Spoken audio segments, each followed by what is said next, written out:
আসসালামু আলাইকুম, সবাই কেমন আছেন? আমি আলহামদুলিল্লাহ ভালোই আছি। আজকে আমি আপনাদের সাথে শেয়ার করব যে আমি টমেটো কিভাবে সস বানিয়ে রাখলাম। আমি আমার নিজের মতো করে আমি কারো দেখি নাই, আমি আমার নিজের মতো করে আমি সবসময় এরকমভাবে সস তৈরি করি।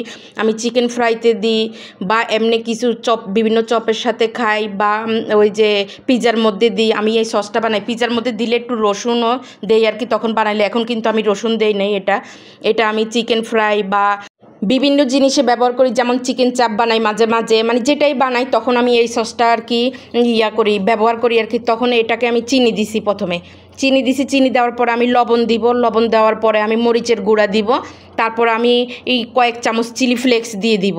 এই সসটা খেতে এতই মজা, আপনারাও করে খেয়ে দেখেন। আমি কিন্তু কেউটা দেখি নেই, আর আমি ব্লেন্ডও করি নেই, ব্লেন্ড করা লাগে নেই। টমেটোটা এই যে ডাইকে দিছি, টমেটোটা এত নরম হয়ে গেছে। তারপর আমি এখানে পানি শুকানো অবধি অপেক্ষা করব।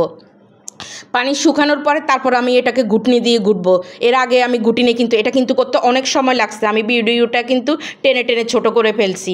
তারপরে এই যে আমি ঘুটনি দিয়ে ঘুটছি, আর তো আমার রান্নাঘর পুরা ছড়ায়া এটা যখন বুদবুদ করে উঠছে। এটা রান্না করতে অনেক সময় লাগছে।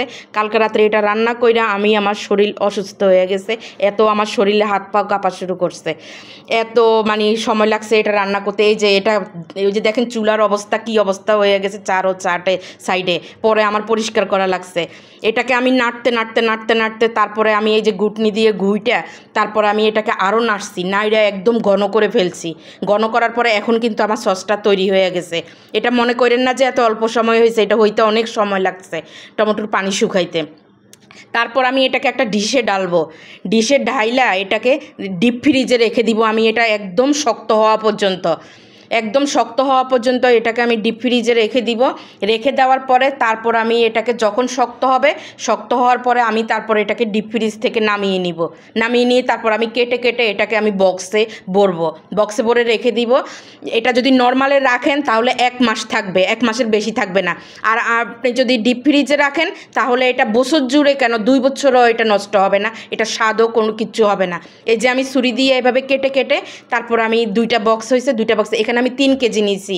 আসলে আর বেশি আমি পারলাম না, আমি শরীরে কুলায় না। আমার পেজ চালানো লাগে, আমার ইউটিউব চ্যানেল আছে, আমার আরেকটা পেজ আছে, এই পেজ আছে, আবার আমার টিকটক আছে, টিকটকেও আমি ভিডিও ছাড়ি।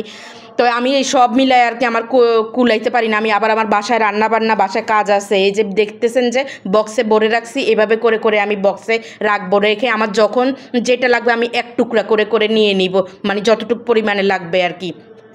এটা আপনারা বিভিন্ন আমি এটা মূলত করছি চিকেন ফ্রাইতে বা বিভিন্ন যে খাবারের সাথে যে সসটা ব্যবহার করা হয়, যেমন চিলি চিকেন, এর জন্যে আমি এই সসটা মূলত বানাইছি বেশিরভাগ। কিন্তু সসটা এমনিও বানাই, চপ দিয়ে খাইতে অনেক মজা এই সসটা। আপনারাও করে খেয়ে দেখবেন। এই যে বাকি আরেকটা বক্সে আমি নিতেছি। তো ভিডিওটা কেমন লাগলো, যদি ভালো লাগে লাইক কমেন্ট শেয়ার করবেন। আমার শাহনাজ ব্লগ পেজের সবাই একটু ফলো করে দিবেন, আমার ইউটিউব চ্যানেলটা একটু সাবস্ক্রাইব করে দিবেন। সবাই ভালো থাকবেন, সুস্থ থাকবেন। আজকের মতো আল্লাহ হাফেজ।